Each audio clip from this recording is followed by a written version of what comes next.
Rams Nation, Jaguars Nation. I always have a weird time kind of coming up with a name for the opposing team. Duval, I'm not really familiar with what you guys are referred to yourselves as, but we're back here for another crossover episode. Of course, the Los Angeles Rams, the Jacksonville Jaguars, getting ready to meet at SoFi Stadium here in Week 13. I'm Sosa Kremenjas, your host of the Locked On Rams podcast, joined by my man, Tony Wiggins, host of the Locked On Jags podcast. And Tony, right now we're kind of on opposite ends of the spectrum, but maybe a little bit closer than we were a few weeks ago. And, the Rams right now, I don't even know where they stand right now. I mean, a few weeks ago, we're talking about one of the best teams in the NFL. You heard me on my podcast saying, this team's filled with maybe an MVP and all these other things. And the Jaguars, of course, kind of vying for draft status right now. But before we dive into that in just a second here, Stat Hero is the first of its kind in the daily fantasy sports platform where it's you versus the house in head-to-head fantasy matchups. Winner takes all. You can sign up for free right now at stathero.com/locked-on and use the promo code LOCKEDON for a 100% deposit match. You're not going to get that anywhere else. So, Tony, let's dive into it now. I got to learn more about the Jaguars. I'm going to be honest. I don't watch many Jaguars games. I don't think there's much, of an incentive for people that aren't Jaguars fans to be watching right now. Of course, the big ticket item right here, quarterback Trevor Lawrence. How's his rookie season gone? What does the future really look like? Is it promising for this guy, especially for, a new head coach in Urban Meyer going into next season as well? Yeah, Trevor's fine, man. He's typical rookie. It's almost like a lot of these rookies have had a lot of success now. And it's kind of spoiled the viewer. But if you really pay attention to rookies from the past, you see this gray in my beard. I'm a little bit older, so I'm accustomed to guys struggling when they come into the league because it's just, for a while they had changed the offenses to a lot of this RPO college stuff. Coaches did that on purpose. They went to college to try to find out how they can make these guys more successful early because guys were getting fired, man. Coaches were getting fired because it wasn't happening fast enough and quick enough. But now NFL people have caught on to that too. And when you go to a 1-15 team, you're supposed to struggle. I think a lot of times we sit and think he's the golden child, he's this, he's that, he's the most this and the most that. Football is about more than just one person. It's not like basketball where one guy sort of changes the entire complexion of a team in a short period of time. Football doesn't work like that. It doesn't allow you to get away with that. So he's fine. You can see his talent. Lately, he's been struggling because he's trying to do too much, playing hero ball, does not have a lot of weapons. But you said you didn't watch a lot of Jaguars football. You didn't know what to expect. You would think that a team that's won 3 games in about a year and 3/4 of the way through isn't entertaining. It is, because it's like if you go to a bar 2 o'clock in the morning and you watch 2 real drunk guys and they say, let's go outside and we're going to have a foot race. That's the most entertaining thing in the world because somebody's going to fall and crack their skull, right? So that's pretty much what it's entertaining, but it's entertaining for the wrong reason. Yeah, and you know what? I've had personal experience with that on this podcast, actually. My friends remember my face beating up a little bit. And like you mentioned, I think we're all kind of spoiled now with, how quickly rookies develop. And it's not the same going to a 1-win team or a 0-win team like it is for Mac Jones, for example. They're not in the same situation, so it's really hard to compare those guys. Moving to the other side of the ball, though, I think the defense is one of the more interesting pieces here for this team. I know, I look at certain guys like Josh Allen. I'm thinking back to that Buffalo game where, he kind of blows up and he's the good Josh Allen in that game. Right, so right. Kind of curious on what some of these pieces on the defensive side of the ball are. Is this secondary playing better? I feel like, I've read some of the news and some of the media recently talking about guys like Tyson Campbell even stepping up in recent weeks. He has. And the criticism of him was that he had no ball skills. All you had to do was throw a jump ball and you were going to catch it. And that was a knock on him in college, too. And he's played really well as of the last 2 weeks because he's finally figured out what Joe Cullen, who came from Baltimore, wants him to do. He wants him to play like Marlon Humphrey and keep everything in front of him, find the ball, and use his athleticism. He's a long, rangy corner, sort of like the one we had who left and came out to your neck of the woods in Jalen Ramsey. Not quite. He's not that. He has that size, though. But he's not that. JJ's a freak. So they have some pieces that are playing well. They've done a pretty good job. As of late, they started to feel themselves a little bit, and they're playing with their emotions and their bravado, and it's cost them in 2 games where they couldn't get off the field on 3rd down because of personal fouls. One guy smacked the guy right in front of the referee, and it was 4th down, and it was an automatic 1st down for the other team. They have had a propensity to do dumb stuff because now they're playing with their emotion. They're playing with a lot of swag.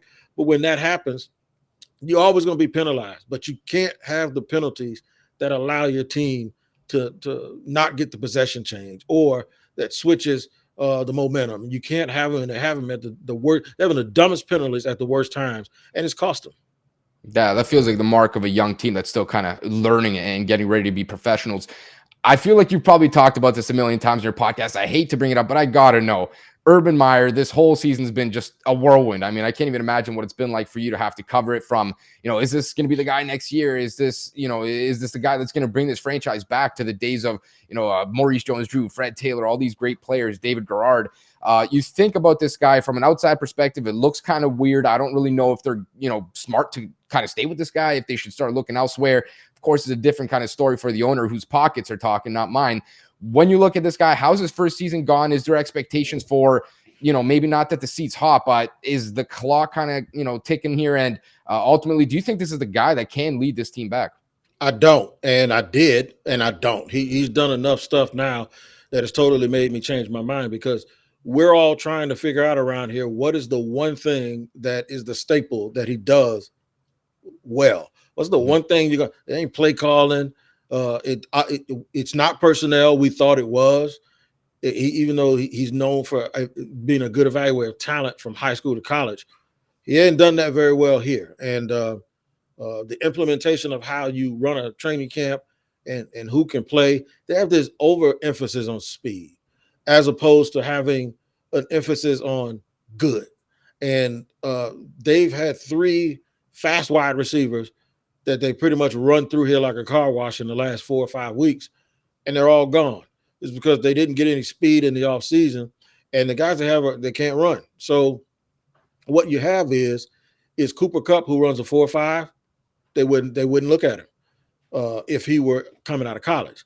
Robert Woods, who was a 4.5 guy, nope, wouldn't look at him. They look at Tutu Atwell though, because he can run. And that's and see, it's stuff like that. And I'm using your guys as an example. It's the problem. But when you look around the league at DeAndre Hopkins, at Devontae Adams, at Mike Williams, at the kid in Tampa, the tall kid in Tampa, Chris Godwin, Mike Evans. Mike Evans. It's a bunch of 4 or 5 guys now. Everybody ain't gonna be Tyreek, So for them, they probably get like Isaiah McKenzie and think that they hit a home run because he had all those little tiny dudes running around. It sounded like when he was at Florida, sort of like Chip Kelly when he was at Oregon. You got speed, but then you got good football players too. And they don't get that. And they're really, really missing out. I think him and Trent Baalke, if Urban is around, which I think he will be because Shad Khan, the owner, is very, very patient. I mean, he kept Gus Bradley for 4 years. If he's still around, they're going to have to make some changes and probably get another GM and somebody to really tell him, dude, no, you got to get good football players. And if you get good football players, then they'll find their way to get open. Yeah, if anyone knows what it's like to be a good football player, if any fandom knows, it's the Rams fans. I mean, the Rams don't really have any of those 4.2, 4.3 speed kind of guys. Everyone's just a good football player. Route running is a craft in its own right. So in just a second here, we're going to flip the tables. Tony's going to put me in the spotlight, ask me some questions about the Los Angeles Rams. Before we get there, I want to quickly thank you guys so much for always making us your first daily listen at Locked On Rams, Locked On Jaguars. And of course, we're a part of the Locked On Podcast Network. Now, no one plays daily fantasy sports to lose. Let's call it what it is. Winning feels way better, but traditional fantasy sports are a long-term losing proposition because you never know who you're going up against or what team you're going up against. They don't really show you that kind of stuff. So Stat Hero, a little bit different. They're the first of its kind in the daily fantasy sports platform where it's you versus the house in a head-to-head fantasy matchup with the winner taking all. And the crazy part is, of course, it's got to be different. Stat Hero shows you their lineups before you play, and you can handpick the team that you want to face one-on-one. So you can actually pick your opponent. That's very different compared to all these other platforms. Why? Because you don't have to go compete against thousands of other experts or unknown lineups. Stat Hero puts you in control of your own fate, which is pretty crazy to say. With Stat Hero, you're in control of the stakes. You decide how much you're going to play for, and Stat Hero has no choice but to take it because they're daring you to beat them. So it's a pretty cool deal in my opinion. Stat Hero head-to-head is what daily fantasy should be, one-on-one. You can sign up for free right now at stathero.com/lockedon and use the promo code LOCKEDON for a 100% deposit match. That's stathero.com/lockedon and use the promo code LOCKEDON for a 100% match. Terms and conditions apply. Now we'll continue along with this crossover here. Tony, I'm going to hand it off to you. You can put me under the spotlight here. Of course, the Rams sitting at 7-4. I'll kind of set you up here. Very weird. Last 3 weeks, I can't even know what to make of this team anymore. I went from, yeah, they're probably going to win the Super Bowl to, oh my goodness, this team looks like the dream team Eagles. And, we've kind of been on both ends of the spectrum here. So I'll hand it off to you. It's a little weird. Yeah, it is a little weird. I'll tell you what, I'm going to give you a little bit of a break because just yesterday on the Locked On NFL show, James Rapine jumped all over me because I was touting the Rams so much. And we looked at the power rankings, the NFL power rankings that you vote, I vote every week, and we use them on our show on Tuesday. The Rams have played like most of the teams that are ranked from 1 to 13. They've played damn near everybody from the Titans to the Buccaneers to the 3 teams in their division, that 2 of those teams are ranked very, very high. And they play the Packers, and I'm sitting there like, hold on, let's pump our brakes. Now they did beat the Bucs, but against those other big teams, that's where their 4 losses have come from. It ain't like they got a loss against Buffalo. Right. I'm sorry, because Buffalo's good too. They ain't got a loss against the Jaguars like the Bills do. Mm-hmm. They don't have a loss like Dallas does, where they lost at home to the Broncos. Right. The Rams' losses have come to teams that are going to be challenging in the second round of the division in the playoffs. So they have to learn how to be able to beat good teams. So they've had a bad loss, but the thing that bewilders me about them is they don't seem like they got no sand in their pocket. And what I mean is they don't have no hind parts, man. It's like if somebody really wants to just come out and punch them in the mouth, they're able to do it.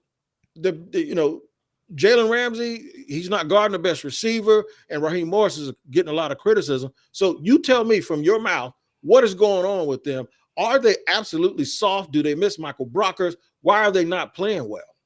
Yeah, like you put it, a lot of people have come out and called them soft lately. And I think, it's maybe not fair. I don't know if it's 100% true, but I think it is fair to say right now. I mean, the teams that have beat them, you look at the Tennessee Titans, the San Francisco 49ers, now the Green Bay Packers, they beat them in similar ways. Like, we're going to run the football at you. We're going to stop the run. We're going to beat you up on your O-line with our D-line. Our pass rushers are going to get to your quarterback. And the Rams have imploded. I mean, it's not been like, close losses, last-second field goals here. We're talking about 2 games where they look just horrendous against the Titans and the 49ers back-to-back on primetime, of course, for the world to see. And then you come back to last week against the Packers.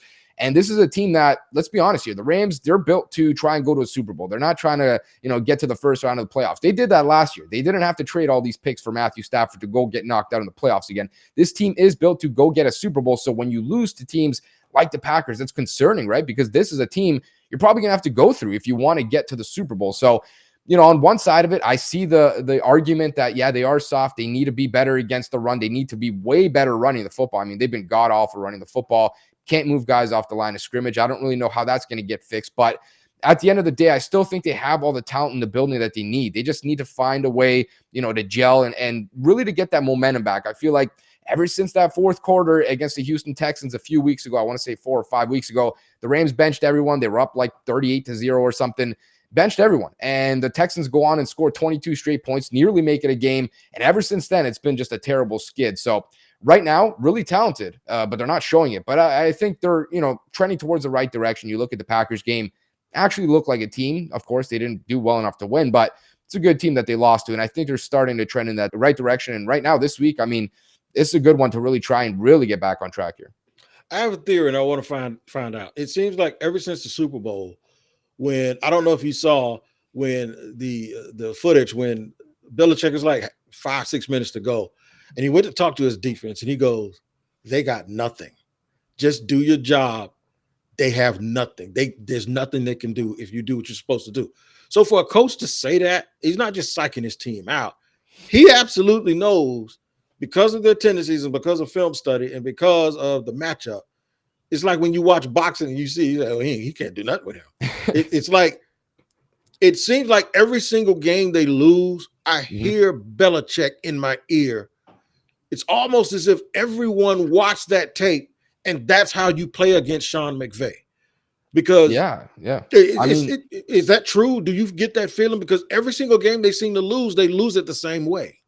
Yeah, I 100% agree. I mean, at the end of the day here, we're looking at a team in September, the Rams are right now, through Sean McVay's tenure since 2017, the second best by all metrics, EPA per play, all these different things. Like, they look unstoppable on offense, but when it comes to the second half of the season, every single year, they start to get figured out. And at this point, it's not just a personnel thing. Every year, your team is changing. Like, this has happened 5 years in a row now. It's a schematic thing. And a lot of people that are way smarter than I am when it comes to X's and O's are saying, this offense gets stale. You're like, they're running a very similar package in terms of plays, and they do it over and over again. And yeah, you still can have guys running around wide open and things like that, but the execution is bad right now. And every single season it's happened to the point where now it's a trend. Like, it really feels that way. And it feels like defenses have found a way to really minimize it. And you even look back to the first half of the schedule, as much as I loved it, I mean, Matthew Stafford was throwing in Cooper Kupp 15 times a game. Like, is that really sustainable throughout the whole course of the season? You need to find different ways to be productive and not turn the ball over. Like, this guy's thrown 3 pick sixes in the back-to-back games. Like, this crazy. I've never seen that before. So they need to be better on execution. They need to be better schematically. And I'm not really sure where it begins or how they're going to get back on track. But this team has way too big aspirations to be putting out tape like they did in the last few weeks. 2 things. I know when things can go wrong. I know how Jalen can be. I know him pretty well, actually. Any dissension, any frustration yet? And the other thing is, when are you guys ever going to pick in the first round? I think I don't even have I got 1 grandchild. I'll have 6 grandchildren, and they might have children the next time you guys pick in the first round. Yeah, so Ramsey right now, I think, coming from this perspective, literally been a dream. I mean, you talk about a player. I mean, we all know how great of a player this guy is. There's no discussion about that. He's the best corner in football. He's a special talent, can do everything you need and then some. But I think the thing that really sets him apart, even from the team that he has right now around him, you see that passion for the game. I mean, this guy really wants to win football games, and you see it on the sidelines. You see when someone gives up a 3rd down, like, at one point, some people, if the team is losing, it might be thought of as, this guy's overreacting, this kind of thing. He's a cancer, as people will say. But I think it's been literally a dream. I mean, he's recruiting players. You hear the story about, he's calling Odell Beckham on FaceTime. He's barging into the receiver room while they're having a meeting, and he's putting them on the phone with Odell. And Odell's like, confused about whether he wants to go to the Rams, whether he doesn't. He doesn't want to step on their toes, as he said, about the receivers. And Odell asked these guys on FaceTime, are you guys okay with him coming? They said okay, and that's how he decided to come. So he's recruiting players. He's done everything he's needed to do, and then some. The guy is truly special. And I think his will to win is really helping drag this team through what it's going through right now. Like, you need guys that are high character that can get you out of this slump, and he's one of those guys. In terms of the first-round pick, I don't know when it's coming. It's going to be a long time. This is the first team since Washington, I think it was back in the 70s, didn't pick for 10 years straight in the first round. The Rams are going to be on 8 years straight, unless they trade someone and get a first-round pick somehow, since they did it. I mean, 2016 to 2024, I think it is, which is crazy. I mean, at this point, I don't even have a reason to watch the draft. It's so boring for me. Every, weekend or every year, everyone's going crazy about these prospects. I don't even have anything to watch for. So It's a little disappointing, but at the same time, this is kind of how they want to build their team, and I can't really knock them for it. They've been productive. They just need to find a way to get to that Super Bowl, because at the end of the day, winning games is great. Winning 10, 11, 12 games, it's awesome. But if you don't get that Super Bowl, you don't get that Lombardi trophy, it's really all for naught. So ready to make some predictions?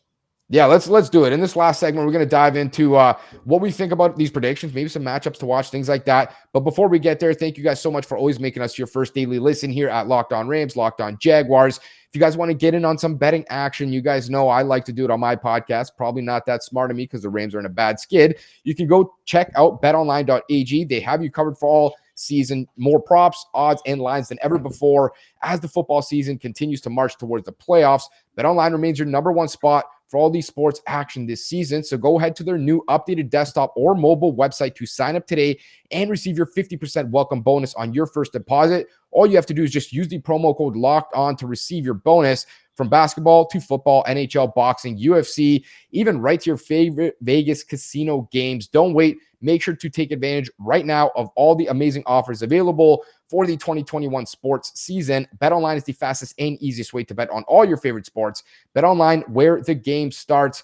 If you need some help in terms of which lines to take, parlays, all that good stuff, go check out Locked On Bets, man. They're a part of the Locked On Podcast Network. They are your daily one-stop shop for all your gambling needs. Locked On Bets, hosted by your boy Q, with expert analysis and insight from Lee Sterling. Now, Tone, let's get into it here. It's the prediction time. Everyone always wants to know what's going to happen. Like, as if, I got a crystal ball here and I can tell them. I've been wrong more often than not probably this season, to be quite honest with you. So I look at the Rams right now and they're desperate. I mean, you talk about backs against the wall. I don't know that I've ever really seen the Rams in this situation under Sean McVay.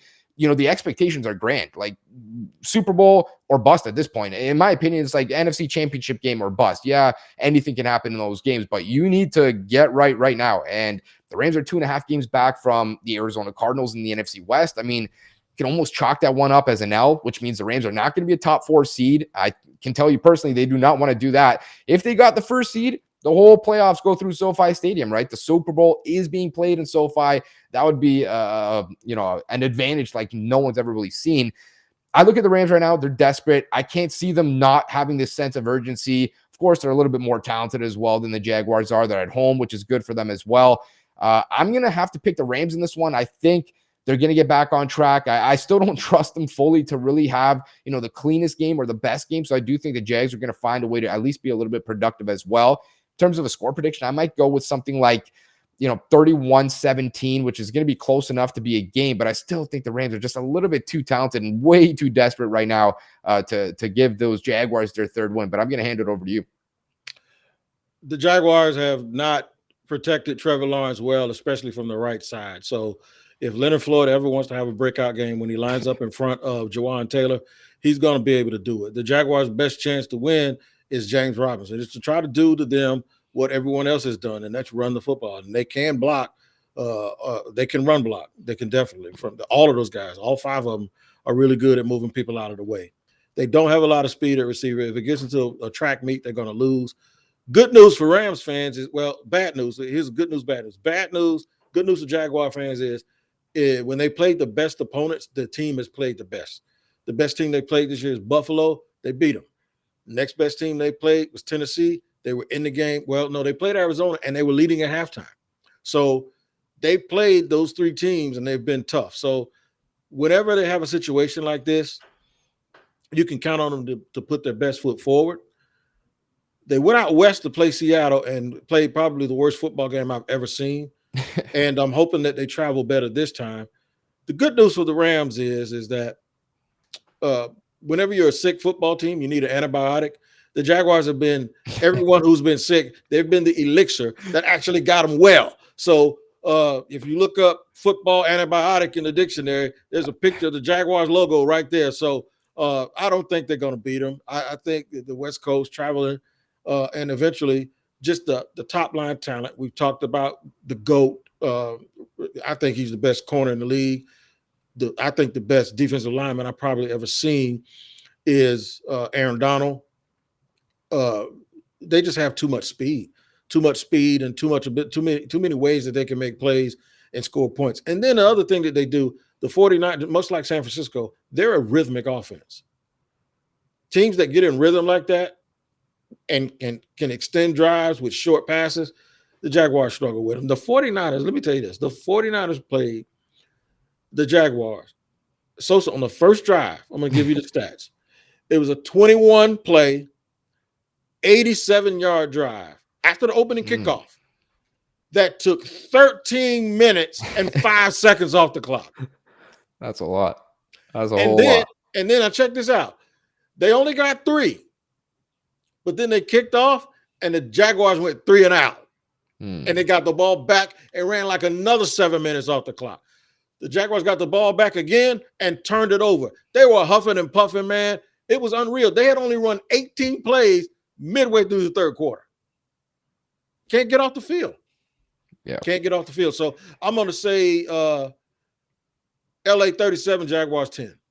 Yeah, I think you gave Rams fans a little bit of PTSD right there because it's been the exact same problem with their defense, man. Same thing. I mean, it's been so frustrating. You see them get into 3rd and 8, 3rd and 7, 3rd and 9, 3rd and 6, whatever the case is, and they just continue to convert. Last week, the Packers had a 15-play drive. I think it was the first drive of the game, actually. Longest drive of the season that didn't go for points. I don't know how you don't score in 15 plays. It's absurd, but the Rams have had the very same issue on the defensive side of the ball. I think the one area that they're going to really find a way to step up in this one is to pressure Trevor Lawrence, right? You talk about Aaron Donald. Of course, this guy's probably the best player I've ever seen in my lifetime too. And Von Miller, who really came to life last week. He looks like he's developing now. He's getting comfortable in that defense. Leonard Floyd, of course, another good player as well. just feel like these guys have to kind of put the onus on them. The secondary is not as good as it was last year. The second level of the defensive linebackers, specifically number 51, Troy Reeder, he's just not good. I mean, he's not a starting quality player, and they need to win with a four-man rush. Like, this is why you traded all these picks, why you paid Leonard Floyd $16 million a year, why Aaron Donald is, highly drafted and paid record-breaking money. They need to start winning, and I feel like they're really going to take out that wrath kind of on Trevor Lawrence this week, which is a little unfortunate because that guy has been getting hit a lot. I watch, every now and again, I got the game on in the back. I don't exactly focus, and I just see him running for dear life. Feels like every play. I don't know how. I don't know how he survived. Kudos to him for being tough. That kid's, I think he's going to be a good one. But I think the Rams are going to win this game. It should be a good one, though. Hopefully everyone can stay healthy and get out of it alive. Tony, is there any last parting thoughts, my friend? No, man, we just thank everybody for making us their first listen every single day. And make sure they check out the Locked On Bets podcast, obviously, with your boy Q and Lee Sterling, as you said, to get all the information you need before you make your bets on Bet Online. Just tell everybody to take care of each other, man, over here from the East Coast to down south to the West Coast. It's all love from Locked On Jaguars, and this is fun. Yeah, absolutely. And we'll extend that all the way up to north in Canada, where I'm at. So thank you guys so much for listening. Of course, Locked On Rams, Locked On Jaguars. Make sure to keep tuning back in throughout the rest of this week. I usually do a mailbag on Friday. I'm not sure what Tony has planned, but I'm sure it's going to be good for you guys as well. And then into next week, when we start to recap these games, hopefully, both fan bases have something eager and good to listen to. Thank you guys so much for another crossover episode. Enjoy this game, and we'll see you in the next one.